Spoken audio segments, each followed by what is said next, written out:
He had wealth, power, and a panoramic view from the 42nd floor, but no one to share it with. For 20 years, Dmitry buried his heart in business, leaving behind the only woman he ever loved.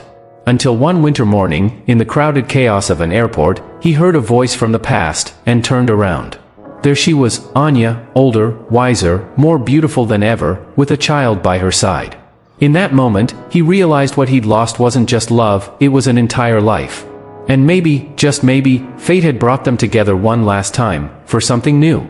Dmitry Sergeyevich had it all: success, luxury, status, but none of it filled the silence in his heart.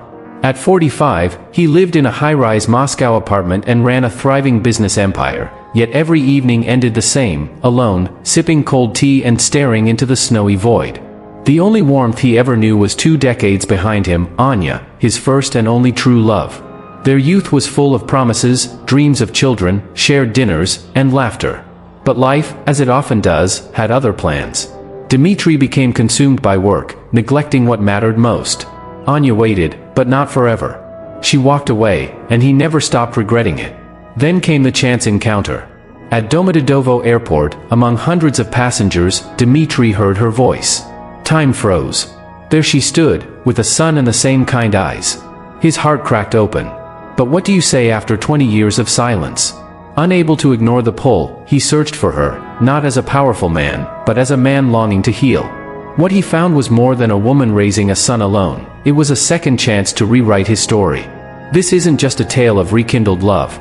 It's a quiet revolution of the heart, a reminder that the richest lives are those filled with connection, humility, and the courage to show up, not as who we were, but as who we're ready to become.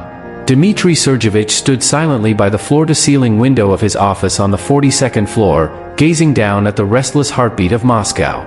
Snowflakes drifted gently from the gray sky, softening the chaos below with a white, quiet grace. In his hand, he held a cup of tea, long since gone cold. In his chest, the same quiet emptiness he had grown accustomed to. At 45, Dmitry was the definition of outward success: a thriving business, a luxury apartment in the city center, a calendar full of meetings. And yet, he was alone. More and more often lately, his thoughts turned inward, toward the past. Time had slipped by so quickly, but one name remained vivid in his mind, like an old song that never quite fades: Anna Mikhailovna. His first and only real love. It had been 20 years since they were young and in love. Anna had been a schoolteacher then, gentle, kind, with dreams in her eyes. Dmitry was just starting out in business, full of ambition, but not yet hardened by the chase. Together, they had dreamed of a future, of children, a home, a quiet kind of happiness. But life, as it often does, chose another path. Dmitry became consumed by work. The late nights, the endless phone calls, the unspoken promises. And Anna, she waited. Patiently. For a time. Until the silence between them became too loud to bear. Mr. Sergeyevich, his secretary's voice pulled him from his thoughts. Your flight is in 2 hours. He nodded absently, grabbed his briefcase, and headed for the airport. Another business trip. Another negotiation. The rhythm of his life, measured, predictable, hollow. Domodedovo Airport was as crowded as ever. He was making his way through security when a voice from behind stopped him cold. Misha, stop playing. We're about to board the plane. The voice. The voice that had once wrapped around his heart like a warm scarf on a winter day.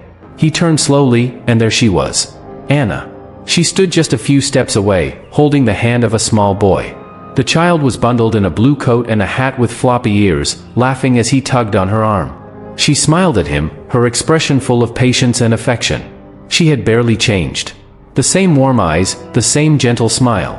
A few silver strands shimmered in her hair now, but they only made her more beautiful, regal, somehow. More real. Dmitry's heart clenched. He wanted to speak. To say something, anything. But his feet wouldn't move. What could he possibly say after 2 decades of silence? He stood there frozen, watching as she carefully adjusted the boy's hat, explaining something to him with that same soft voice. Her face glowed with maternal love. And in that moment, Dmitry realized what he had truly lost. Not just a woman, but an entire life. Their flights were called almost at the same time. They walked in opposite directions, and Dmitry couldn't bring himself to look back. The entire flight to St. Petersburg, her image lingered. Her voice. The boy's laughter. Regret pressed on him like a weight. The meetings went well, but his heart wasn't in it. He returned to his hotel room and sat for hours by the window, staring out at the Neva River, wrestling with a decision that felt decades overdue. Back in Moscow, he began to search. Not through private investigators or old contacts. Just as a man who needed to know. Needed to do something human again. He learned that Anna still taught at the same school. She lived alone with her son. The boy, Misha, was 5. And he had no father.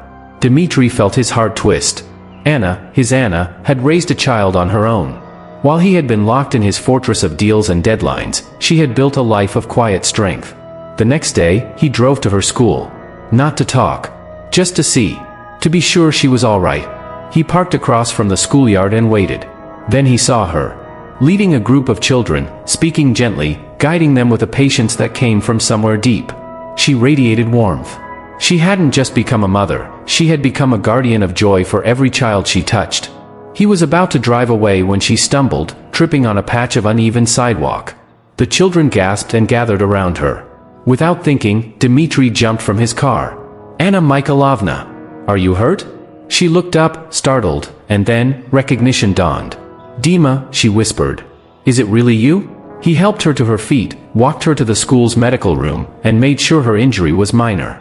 Then they sat in the quiet of the hallway, surrounded by children's artwork and laughter echoing down the corridor. They didn't speak of the past. Only of the now. She told him about her life. About Misha. About how hard it was to raise a child alone. And Dmitry listened, really listened, feeling something unfurl inside his chest that he hadn't felt in years. When she finished, he spoke gently. "Anna, I know I have no right to ask this. But let me help. Not out of guilt. Not out of pity. Out of love, a love that never truly left."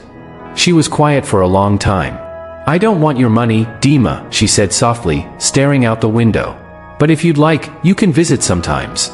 Misha is growing up without a father. He could use a man to look up to." And so it began. Not a continuation of an old romance, but the birth of something new. Steady. Grounded. Real. Dmitry started visiting on weekends.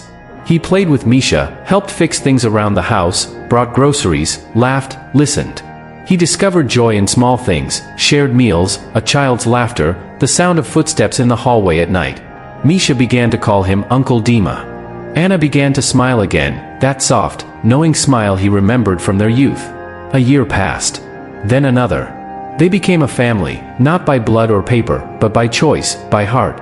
One quiet evening, after Misha had gone to bed, Dmitry and Anna sat in the kitchen with mugs of tea between them. The light was soft. The world was quiet. "Do you know something, Dima?" she said, her voice barely above a whisper. "I'm grateful for that moment at the airport. If it hadn't happened, we might have lived our whole lives side by side, yet always apart." He took her hand. It was warm, steady. And something inside him finally settled. "It took me 20 years to understand," he said. "Happiness isn't in what you have. It's in what you give. And I want to give everything I have to you, to Misha, to us."